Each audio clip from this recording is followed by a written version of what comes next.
मैं विकास विश्वास। आइए रीजनिंग की क्लास में हम पासा देखते हैं, पासा को कैसे सॉल्व करते हैं। मानक पासा आज हमें पढ़ना था।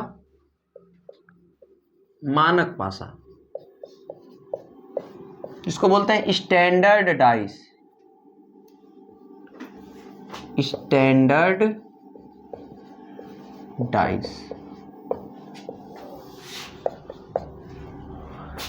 मानक पासा क्या होता है भाई? मानक पासा के बारे में जो विचार है वो क्या है कि मानक पासा वह पासा होता है जिसके विपरीत सतहों का योगफल 7 होता है और अगल बगल सतह का जो योग होता है वो कभी 7 नहीं होता है। यही मानक पासा का आपका विचार है। तो चलिए आगे देखते हैं। मानक पासा लिख लीजिए। मानक पासा हम क्या लिखेंगे? मानक पासे के बारे में केवल तब विचार करेंगे, नोट में लिख लीजिए कि कोई चीज मानक पासा है केवल तब विचार करेंगे मानक पासे के बारे में केवल तब विचार करेंगे, यानी तब इसको अप्लाई करेंगे, क्वेश्चन में करेंगे जब कोई संख्या कॉमन ना हो या केवल एक स्थिति दी जाए। जब कोई संख्या कॉमन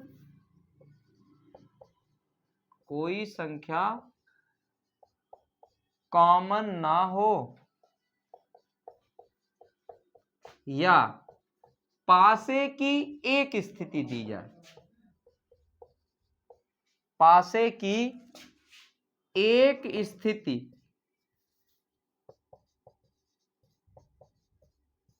दी जाए तभी हम क्या करेंगे? स्टैंडर्ड डाइस का रूल लगाएंगे। नहीं तो सब चीजें अगर दो स्थिति हैं तब आप तो जनरल रूल जो आगे पीछे पढ़ के आए हैं वो लगा सकते हैं। तो चलिए अब प्रश्न देखते हैं। कुछ है प्रश्न जिनको हम सॉल्व करेंगे स्टैंडर्ड डाइस में।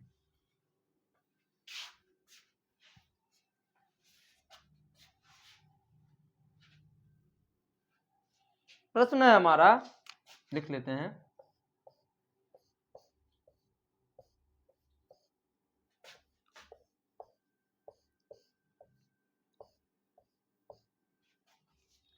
ये आपका 1 2 3 4 5 6, यहां से ये A option, B option, C option, D option, 4 3 5 1, 4 3 5 1। और आपका ये पूछा है इसमें में 4 के विपरीत सतह पर क्या होगा? 3 के लिख लीजिए। 3 के विपरीत सतह पर क्या होगा? अब आप कैसे पता करेंगे भाई स्टैंडर्ड डाइस है? तो स्टैंडर्ड डाइस के कॉन्सेप्ट में ही बता दिए थे, अगल बगल की सतह का योग 7 नहीं होना चाहिए, विपरीत सतह का योग 7 होना चाहिए। तो देखिए इसमें किसी का अगल बगल सतह योग 7 हो रहा है। 3 1 4, 2 1 3, 3 2 5, 5 4 9, 6 4 10, 5 6 5 11। इसका मतलब क्या है? ये स्टैंडर्ड डाइस है। अब स्टैंडर्ड डाइस हुआ तो इसका मतलब क्या है? जब स्टैंडर्ड डाइस होता है क्या होता है? उसके विपरीत सतह का योगफल क्या होता है? 7 होता है। तो अगर 3 है तो इसके विपरीत कौन आना चाहिए? तब 7 होगा, 4 आना चाहिए। तो आपका ऑप्शन में जो 4 है वही आंसर होगी स्टैंडर्ड डाइस से। ठीक, आगे बढ़ते हैं।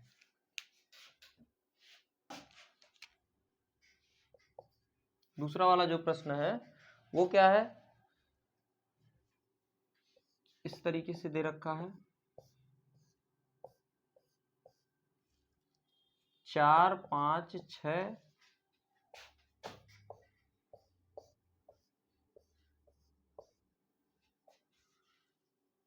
1 2 3 में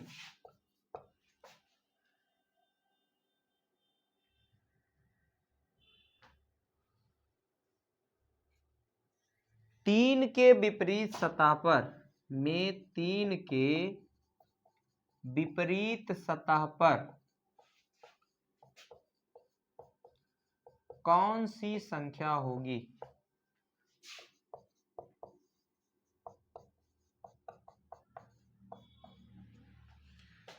3 के विपरीत सतह पर कौन सी संख्या होगी। देखिए ये भी क्या है आपका एक स्टैंडर्ड डाइस ही, लेकिन इसको ऑप्शन बेस्ड पे आप देखिए, पहले ऑप्शन दे क्या रहा है। पहला है 4 5 6 और इसमें क्या है आपका ज्ञात नहीं कर सकते।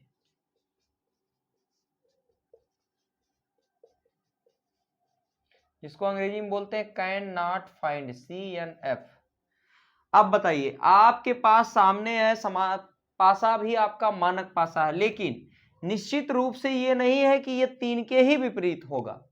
ठीक, तो जब भी आपके इस प्रकार का प्रश्न आए और नीचे ऑप्शन में दिया रहे ज्ञात नहीं कर सकते, तो हम ज्ञात नहीं कर सकते पे टिक करेंगे और आंसर निकाल के चले जाएंगे। अगर ये नहीं होता, कोई ऑप्शन दिया होता, तब हमें मानक पासा मान के 4 आंसर देना होता। अब अगला प्रश्न देखते हैं। प्रश्न है हमारा और ऑप्शन है ABCD। ए का जो ऑप्शन है वो इसमें दिया है, ए ऑप्शन 2 3 6 4, 2 3 6 4। अब इसमें भाई आपको मस्ट है कि आप मानक पासा मानेंगे तभी प्रश्न सॉल्व होगा। और देख भी लीजिए मानक पासा क्या होना चाहिए। 2 के विपरीत सतह पे मानक पासा में क्या होता है भाई 5 होता है, और 4 के विपरीत सतह पे 3 होगा। इसी तरीके से 6 के विपरीत सतह पे 1 होगा। पूछा है 5 के विपरीत सतह पर क्या होगा, तो 5 के विपरीत सतह पे ऐसे और है क्या होगा 2 होगा। यहाँ से आंसर हो गया सीधे सीधे। 5 के विपरीत सतह पर क्या होगा 2 होगा, जबकि प्रश्न में 5 कहीं नहीं था, वो अपने मन से पूछा है 5 के विपरीत, तो क्या होगा यहाँ पे 2 होगा। ये हमारा क्या हुआ मानक पासा से हुआ। अब अगला प्रश्न देखते हैं।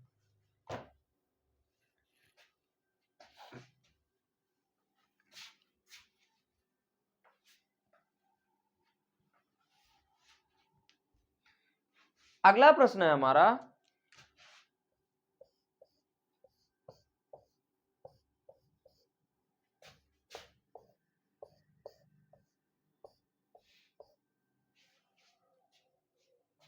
दो 1 4 3 5 6, तो 4 के विपरीत सतह पर क्या होगा।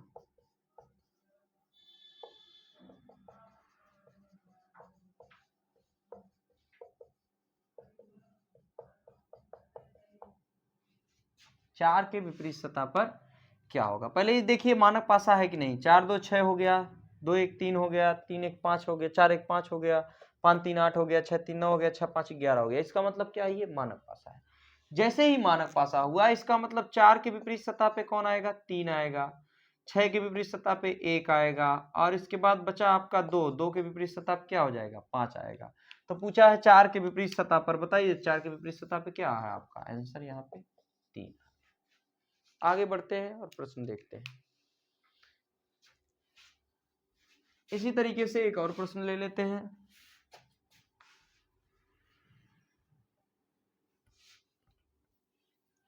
अगला प्रश्न है हमारा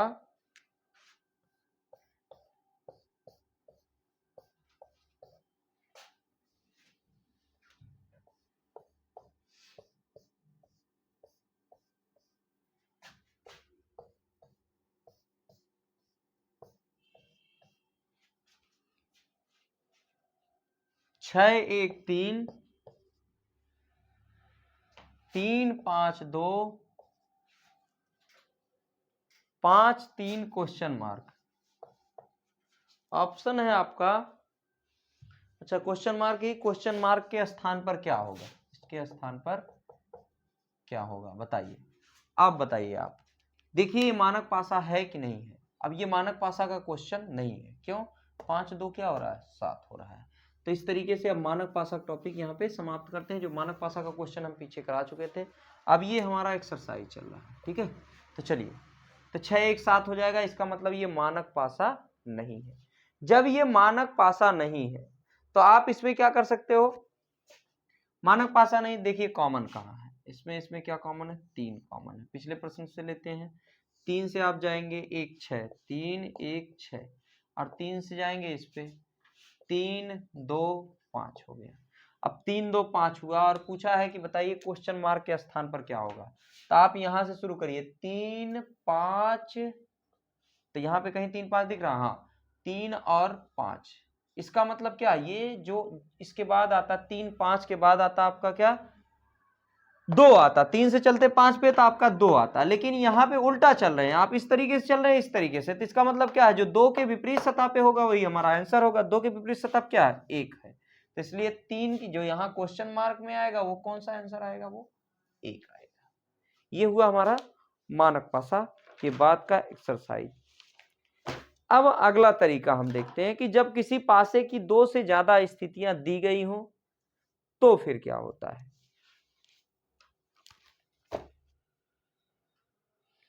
इस टॉपिक को हम कल पढ़ेंगे, आज बस इतना ही रहने देते हैं। वीडियो को आप जैसे जैसे लाइक करेंगे, शेयर करेंगे, जितना ज़्यादा तक आप रीच जाएगा उतना ज़्यादा लंबी अब वीडियो जाएगी, नहीं तो 10-15 मिनट का ही वीडियो अब डालेंगे, क्योंकि ना तो आप वीडियो पूरा देखते हो और ना तो शेयर करते हो दोस्तों के साथ। तो ये ध्यान रहे, अगर आप वीडियो को आपको समझ में आता है, पासा पहली टॉपिक पढ़ा रहे हैं रीजनिंग का, अगर आपको रीजनिंग सही से समझ में आ रहा है तो आप शेयर करिए वीडियो को, नहीं तो आप मत कीजिए, ठीक। तो इसको ध्यान दीजिए, शुरू से जितना टॉपिक पढ़ाए हैं रीजनिंग का उसको ध्यान दीजिए, ध्यान देके आप भाई वीडियो को देखिए, लाइक करिए, चैनल को सब्सक्राइब करिए। धन्यवाद।